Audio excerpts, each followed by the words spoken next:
పంకా లాంటిది ఏమైనా పెట్టి టెంపరేచర్ తగ్గట్లు సినిమా వేసి ₹75 తీసుకుంటే ఎవడు అందరూ స్టూడెంట్కి 50% ఆఫ్.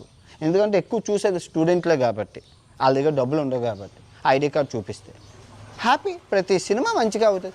కాకపోతే కలెక్షన్స్ మీరు అన్నట్లు 10,000 కోట్లు, 20,000 కోట్లు, 40,000 కోట్లు బాక్స్ ఆఫీసులు బద్దలవ్వు ఉంటాయి. ఎందుకంటే మరి ఇప్పుడు పిండి కొద్దో రొట్టే.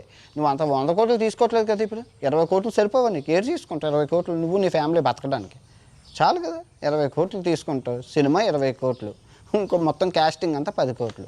నువ్వు తగ్గితే అందరూ తగ్గుతారు. నువ్వు అలా లేపేస్తుంటే మరి అందరూ లేచిపోతారు. హీరోకి 100 కోట్లు, హీరోయిన్కి ఏంటి 2 కోట్లు ఇస్తారు, నాకు 25 కోట్లు కావాలని హీరోయిన్ అంటుంది. అదే డిమాండ్. మీరు కంట్రోల్ చెయ్యాలి, ఇది కంట్రోల్ చేయాలి. నేను సినిమా రివ్యూల మీద కూడా నేను చేశాను లాస్ట్ టైం వీడియో. అప్పుడు మాట్లాడదాం అనుకున్నాను. దీని టైం వచ్చేటప్పుడు ఇది మాట్లాడదాం, దాని టైం వచ్చినప్పుడు అది మాట్లాడదాం. అది ఇక్కడ